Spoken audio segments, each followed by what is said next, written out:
Alhamdulillahi Rabbil Alamin. Walladhi anzala ala abadihi al-kitaba wa lam yaj'al lahu 'iwaja. Asyhadu an la ilaha illallah wahdahu la syarika lah. Wa asyhadu anna Muhammadan abduhu wa rasuluhu la nabiyya ba'dah.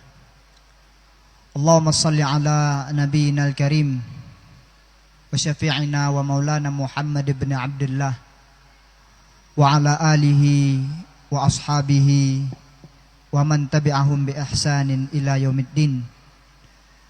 Subhanaka la ilma lana illa ma 'allamtana innaka antal alimul hakim.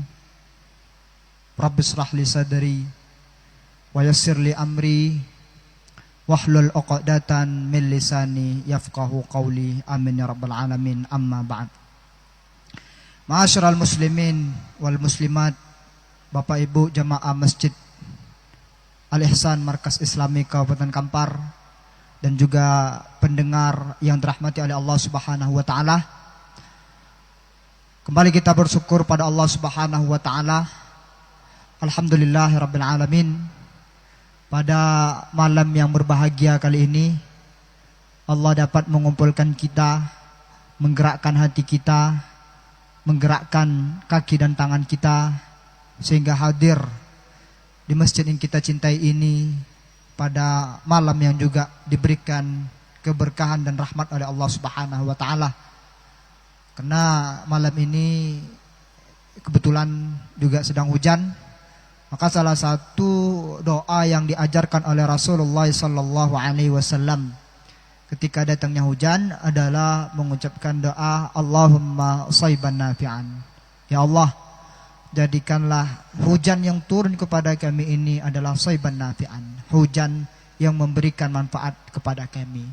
Maka hendaknya ketika kita diberikan nikmat berupa hujan ini, kita mesti mensyukurinya, bukan malah mengutuknya atau bahkan kita tidak terima, malah kita tidak mensyukuri akan nikmat hujan ini. Salawat dan salam mari kita sampaikan lagi kepada Nabi besar kita, Nabi Muhammad sallallahu alaihi wasallam. Semoga dengan banyaknya kita bersalawat, kita diberi syafaat besar di yaumil akhir nanti. Amin ya rabbal alamin. Ma'asyiral muslimin wal muslimat, jemaah yang dirahmati oleh Allah Subhanahu wa taala.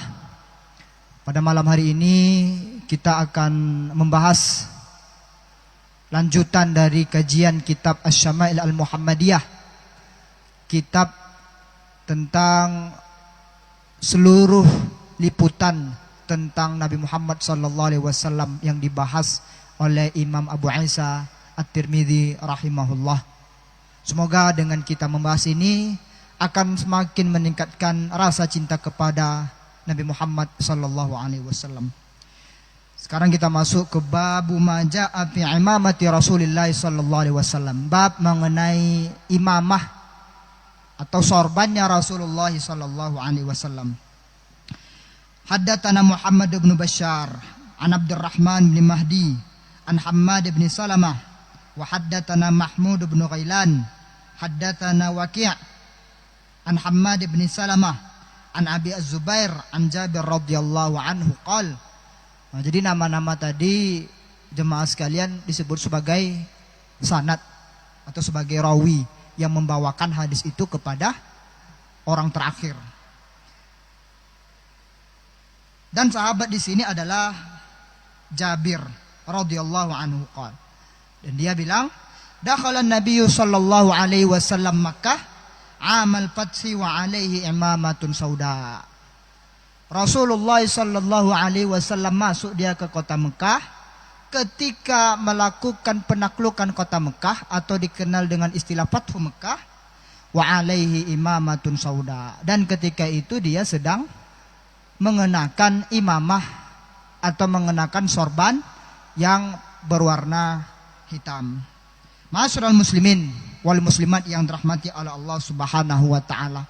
Maka faedah pertama yang dapat kita ambil dalam hadis ini, bahwasanya boleh untuk masuk ke kota Mekah tidak dalam keadaan berihram asal niat dia bukan untuk berumrah ataupun berhaji. Apa kata pensarah hadis ini? Dukhulun Nabi sallallahu alaihi wasallam Makkah wa alaihi imamatun dalilun ala jawazi dukhuli Makkah bi ghairi ihram liman lam yurid al-hajj awil umrah.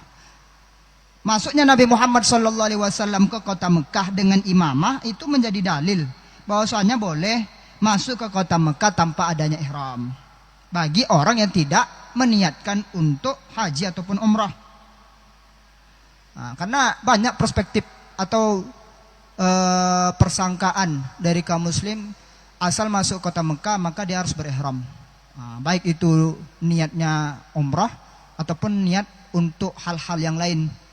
Atau dia menganggap asal sudah masuk ke kota Mekah dia mesti melaksanakan umrah terlebih dahulu baru dia melaksanakan aktivitas-aktivitas yang lain. Maka dengan Rasulullah memakai sorban di sini menunjukkan bahwasanya Nabi tidak dalam keadaan berihram.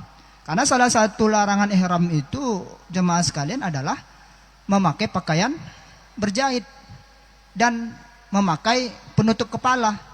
Kalau dia pakai penutup kepala, maka dia bisa dikenakan denda atau dikenakan dam. Kemudian apa lagi faedah yang dapat kita ambil dari hadis ini? Dalla al-hadithu ala jawazi lubsi thiyabis sauda. Ini menunjukkan bahwasanya boleh untuk pakai pakaian yang berwarna hitam. Wa in kana al-abyadu afdal. Walaupun pakai pakaian warna putih itu lebih baik. Kama dalla alaihi hadis bagaimana yang disampaikan oleh Rasulullah sallallahu alaihi wasallam, ilbasu min thiyabakum al-bayad fa innaha min khairi thiyabikum wa kafinu fiha mautakum. Pakailah oleh kalian pakaian warna putih. Karena pakai pakaian warna putih adalah warna yang terbaik. Wa kafinu fiha mautakum, dan kafanilah di antara kalian dengan pakaian yang berwarna putih. Ini kan seolah-olah berkontradiksi. Yang satu sunnahnya adalah pakai pakaian berwarna putih. Maka kalau kita pakai perspektif awam, bisa saja kita bilang bahwasanya kebalikan dari warna putih itu kan hitam. Walaupun kebalikan dari warna putih itu hitam, itu tidak buat dia menjadi otomatis diharamkan. Artinya di sini Rasulullah sallallahu alaihi wasallam menunjukkan makna tanawu atau menunjukkan makna variasi dalam berpakaiannya seorang muslim. Jadi boleh untuk pakai pakaian warna apapun selagi itu tidak dilarang oleh syariat kita. Kemudian dibahas oleh para ulama ma'asyiral muslimin yang dirahmati oleh Allah Subhanahu wa taala.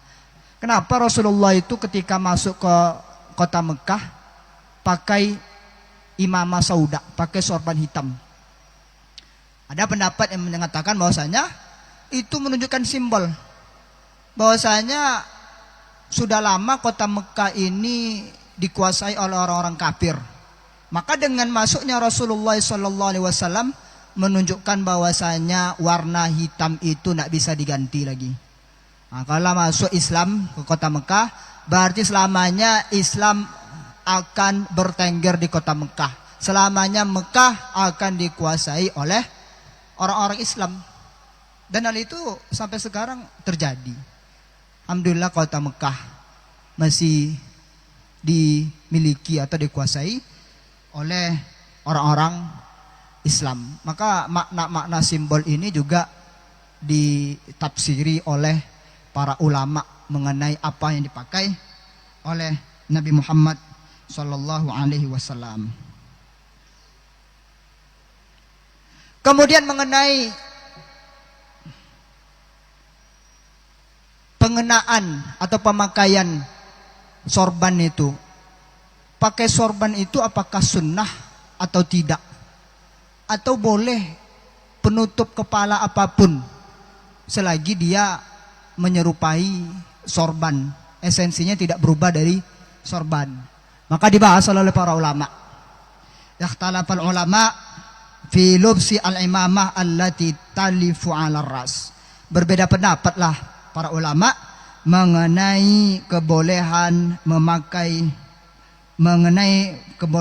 atau mengenai pemakaian imamah yang menutupi kepala. Faqala ba'duhum inna labsaha sunnatun iktidaan bin Nabi sallallahu alaihi wasallam. Sebagian di antara para ulama menganggap bahwasanya pakai sorban itu adalah sunnah dalam rangka mengikuti Nabi Muhammad sallallahu alaihi wasallam. Wa rajjahat al-lajna ad-daimah annaha minal mubahat wa laysa bisunnah. Akan tetapi ada satu lembaga fatwa yaitu Lajnah Daimah. Lajnah Daimah ini lembaga fatwa yang ada di Arab Saudi. Apa katanya? Pakai sorban itu annaha minal mubahat. Dia itu hanya dalam koridor hal-hal yang mubah.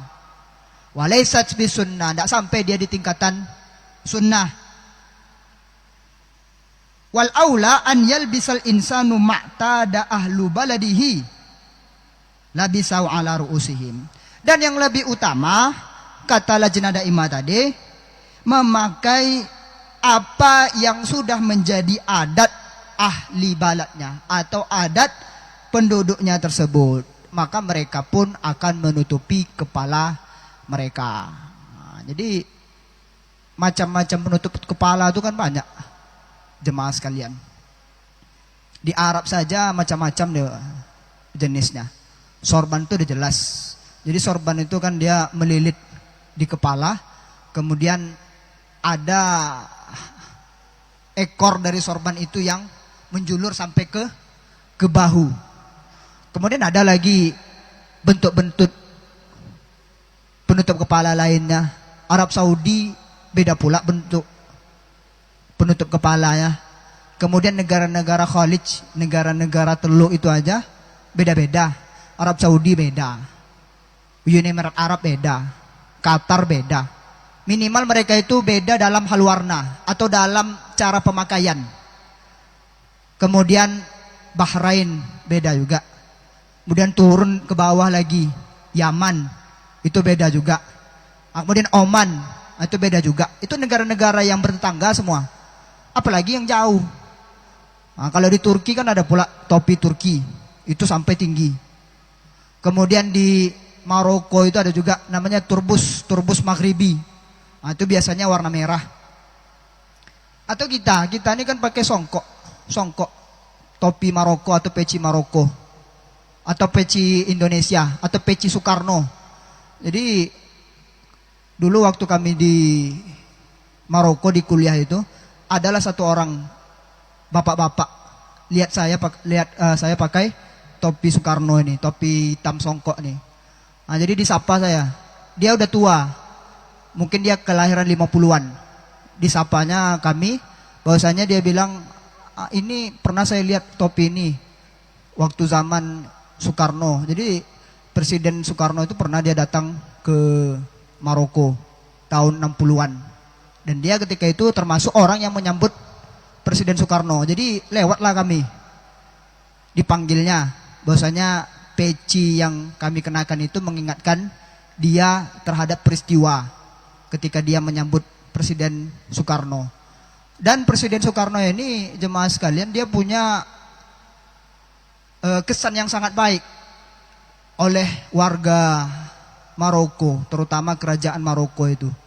Karena negara Indonesia kita itu, Bapak Ibu, menjadi negara yang awal-awal mendeklarasikan kemerdekaan kerajaan Maroko. Nah, itu terjadi pada tahun 1960-an. Maka seolah-olah berutang budi lah negara Maroko itu, dan diundangnya lah Presiden Soekarno ke Maroko. Nah, maka kalau jemaah sekalian mau ke Maroko itu tidak perlu pakai visa. Datang aja kita ke Maroko pakai paspor, boleh masuk. Dibiarkan kita hidup di Maroko selama 90 hari. Beda sama negara-negara Arab lain, itu masih pakai visa semuanya.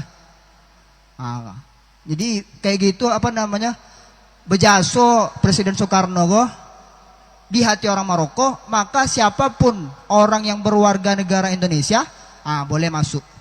Antum, jadi antum syaqiqatuna, mereka menganggap bahwasanya kalian itu adalah saudara kandung kami. Maka orang-orang Maroko itu sangat sangat tarhib, sangat terbuka dia kepada orang-orang Indonesia. Marhaban bikum fi biladikum mustani, selamat datang bagi kalian di negara kedua kalian. Jadi itu salah satu kebanggaan bagi orang-orang Indonesia yang tinggal di negara Maroko. Ala kulli hal, bahwasanya bentuk apapun yang dipakai seorang muslim dalam menutup kepalanya, maka itu disebut juga sebagai sunnah. Akan tetapi dengan niat iktidaan bin Nabi sallallahu alaihi wasallam, mengikuti Nabi Muhammad sallallahu alaihi wasallam. Kemudian hadis kedua atau bab kedua yang akan kita bahas pada pertemuan kali ini, yaitu babu maja'a fi sifati izar Rasulillah sallallahu alaihi wasallam. Bab mengenai sarung Nabi Muhammad sallallahu alaihi wasallam. An Abi Burdah, dari Abi Burdah, qol, berkata, akhrajat ilaina Aisyah radhiyallahu anha kisaan mulabbadan. Pernah suatu ketika Sayyidah Aisyah mengeluarkan kepada kami satu pakaian yang kumal. Mulabbadan itu sudah banyak tambal-tambalannya. Wa izaran ghalizan, dan memperlihatkan kepada kami sarung yang kasar. Faqalat, lalu apa kata Sayyidah Aisyah? Qabida ruhu Rasulillah sallallahu alaihi wasallam fi hadain. Nabi Muhammad sallallahu alaihi wasallam diwafatkan dengan dua pakaian ini. Faedah pertama yang dapat kita ambil dari hadis ini, masyarakat sekalian, masyarakat muslimin yang dirahmati oleh Allah Subhanahu wa taala, betapa Rasulullah itu mengajarkan kesederhanaan. Nabi kita itu ketika akhir hayatnya sudah menguasai banyak negara. Ibu kota negara Islam itu kan pertama kali di Madinah. Dan dakwah Islam itu sampai di kota Syam atau sampai di negara Syam. Syam itu sekarang Palestina, Yordania, Lebanon, dan juga Suriah. Itu besar kekuasaannya. Tapi Nabi itu masih saja hidup dengan kesederhanaan. Seharusnya kan kalau raja-raja besar itu duduk dia di singgasana, kemudian pakai pakaian kebesaran, kemudian dia merintahkan aja kerjanya. Tapi tidak dengan Rasulullah. Sampai di akhir hayatnya masih pakai pakaian yang bertambal, pakai pakaian yang mulap badan, yang kumal. Ini menunjukkan bahwasanya begitulah seharusnya kesederhanaan itu kita miliki. Nah, tapi jangan gara-gara hadis ini pula kita mau beli baju bau. Apa nama beli baju bau? Yang ada aja lah, yang laku-laku ya lah pakainya. Nabi meninggal contoh itu mah, enggak pula kayak gitu. Jadi kita ambil substansinya, bahwasanya kesederhanaan itu harusnya selalu terjalin dalam hati kita masing-masing. Kemudian apa kata Al-Allama Al-Bajuri? Al-Allama Bajuri ini salah satu ulama yang mensyarahkan hadis ini atau mensyarahkan kitab Syama'il Al-Muhammadiyah. Kanat Aisyah hafizat adal kisa wal izar alladaini qubida fihima Rasulullah sallallahu alaihi wasallam li ajalit tabarruki bihima. Sayyidah Aisyah itu menyimpan dua pakaian ini, baju yang sudah tertambal sama sarung tadi, menunjukkan bahwasanya Sayyidah Aisyah ingin bertabarruk dengan kedua pakaian Rasulullah sallallahu alaihi wasallam. Nah, jadi para ulama bersepakat bahwasanya boleh bertabarruk dengan pakaian atau bekas-bekas Rasulullah sallallahu alaihi wasallam. Maka kita dapati banyak kisah-kisah bagaimana sahabat-sahabat itu sangat memuliakan athar-athar Nabi. Apa contohnya? Contohnya keringat Rasulullah. Jadi pernahlah suatu ketika Rasulullah itu tidur. Kemudian berkeringatlah dia, berpoluonya. Kemudian poluo atau keringat Rasulullah tadi dikumpulkanlah oleh Ummu Sulaim, ibu dari Anas bin Malik. Nah, kemudian apa kata Ummu Sulaim? Akan saya jadikan ini sebagai minyak wangi yang paling wangi atau parfum yang paling wangi. Dan Rasulullah tidak melarang ketika itu, dibiarkan oleh Rasulullah sallallahu alaihi wasallam. Ada lagi kisah tentang ludahnya Rasulullah. Ada seorang sahabat namanya Thalaq bin Ali, digigit kalajengking. Kemudian dia meminta pertolongan kepada Rasulullah, dan Rasulullah sallallahu alaihi wasallam pun meludah ke posisi yang digigit oleh kalajengking tadi. Dan beberapa saat langsung hilang bekas luka tadi. Kan tetapi ittifaq atau ijma' para ulama mengenai bertabaruk ini pada athar-athar Nabi Muhammad sallallahu alaihi wasallam. Jadi keringat Nabi itu sangat berharga. Tapi jangan dibandingkan pula dengan keringat kita. Ada kawan mereka berpoluh, tuh bersengaja lah disimpan. Tuh tambah ndak lama jadi kan. Jadi kan polu awak ndak tertahan deh awak. Jadi seperti itu. Ada lagi cerita tentang Khalid bin Walid. Itu Khalid bin Walid ini, Bapak Ibu, ketika Rasulullah itu bertahallul, diambil oleh Khalid bin Walid ini rambut Rasulullah. Kemudian rambut Rasulullah itu dijepit di pedangnya Khalid bin Walid atau di gagangnya itu. Nah, dia mengira atau dia berharap dengan bagian tubuhnya Rasulullah itu menempel di pedang dia, maka itu akan bisa membuat dia memenangkan peperangan. Dan hal itu diketahui oleh Rasulullah sallallahu alaihi wasallam. Kemudian mengenai hadis tadi, hadis pakaian yang disimpan oleh Sayyidah Aisyah tadi. Ketika Sayyidah Aisyah meninggal, maka disimpanlah oleh Asma, saudari kandung dari Sayyidah Aisyah. Dan disebutkan bahwasanya pakaian Rasulullah itu dicelupkan di air, dan air celupan itu dijadikan sebagai obat oleh orang-orang yang datang kepada Sayyidah Aisyah. Falamma matas Aisyah akhadat ukhtuha Asma. Ketika Sayyidah Aisyah meninggal, maka diambillah oleh saudarinya yaitu Asma. Fakanas indaha tastasfi bihal marda. Maka orang-orang yang sakit akan bertabarruk atau meminta obat dengan apa yang dipakai oleh Rasulullah sallallahu alaihi wasallam. Dan ini adalah hadis di dalam kitab Sahih Muslim. Nah, maka ijma' para ulama boleh bertabarruk dengan athar Nabi Muhammad sallallahu alaihi wasallam.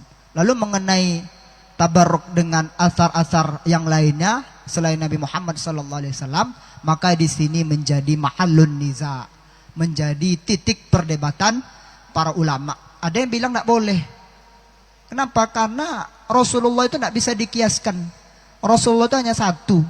Dan uswah hasanah yang dimiliki oleh Rasulullah itu tidak mungkin bisa ditiru oleh siapapun. Tapi ada pula yang mengatakan boleh, tetapi tidak ta'assubnya atau sebertabaruknya dengan athar Nabi Muhammad sallallahu alaihi wasallam. Karena apa?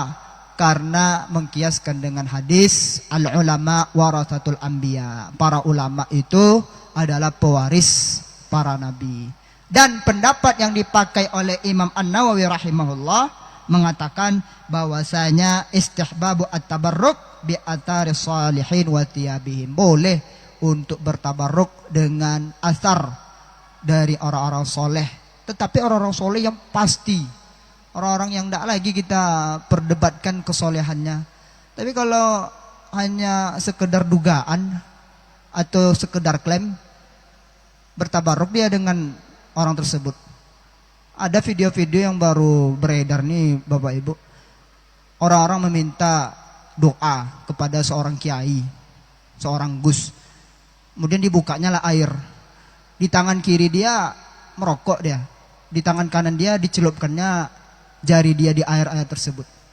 Nah, itu kan dapat kita pastikan bahwasanya itu klaim orang tersebut adalah orang-orang yang soleh. Bisa pula tangan kiri pegang okok dehnya. Tangan kanan dia diharapkan oleh orang-orang lain akan memberikan keberkahan. Nah, maka hal tersebut tentu menjadi hal-hal yang diperselisihkan oleh para ulama. Kemudian hadis selanjutnya, ma'asyiral muslimin yang dirahmati oleh Allah Subhanahu wa taala. Haddatsana Mahmud bin Ghailan akhbarna Abu Dawud an Syu'bah anil Ash'ath bin Sulaim qala sami'tu ammati tuhaddithu an ammiha radhiyallahu an qala baina ana amshi bil Madinah idza insanun khalfi yaqul. Jadi adalah seorang sahabat. Dia itu berjalanlah di kota Madinah. Idan insanu khalfi yaqul, adalah seseorang di belakang saya itu menegur. Irfa izarak, angkatlah sarungmu. Fa innahu anqa wa abqa. Karena sesungguhnya dengan kamu mengangkat sarungmu itu akan lebih suci wa abqa, dan akan lebih bertahan. Maksudnya lebih baik ketika kita mengangkat kain sarung kita. Faidan huwa Rasulullah sallallahu alaihi wasallam. Ternyata orang yang menegur saya itu adalah Rasulullah sallallahu alaihi wasallam. Fakultu ya Rasulullah. Lalu aku bilang, wahai Rasulullah, innama hiya burdatun malha. Sesungguhnya pakaian yang saya pakai ini tidak pula pakaian yang yang menodo-nodo atau yang membangga-banggakan, yang bermewah-mewahan. Qala, lalu apa kata Rasulullah? Amalaka biya uswah, bukankah pada diriku ada uswah, ada suri tauladan? Fa nazartu, lalu aku lihatlah, fa idza izaruhu ila nisfi saqai, maka saya lihat izar atau sarung Nabi Muhammad sallallahu alaihi wasallam itu berada di pertengahan betisnya Nabi Muhammad sallallahu alaihi wasallam. Nah, maka sunnah di dalam hadis ini memang Bapak Ibu yang dirahmati oleh Allah Subhanahu wa taala, mengangkat kain kaki kita itu di atas mata kaki, jangan sampai meleleh-leleh, jangan sampai jangan sampai menjulur ke bawah. Akan tetapi banyak pula hadis yang mengatakan bahwasanya tidak boleh isbal. Nah, tadi kan perkara isbal. Jadi meletakkan atau menjulurkan kain kaki di bawah mata kaki itu disebut sebagai isbal. Akan tetapi para ulama banyak pula yang mengatakan bahwasanya isbal yang tidak diperbolehkan itu kalau dia meniatkan dengan kesombongan. Farraqa an-Nawawi fi hukmi isbali thiyab tahtal ka'bain bainal musbil khuyala wal musbil li ghairi khuyala.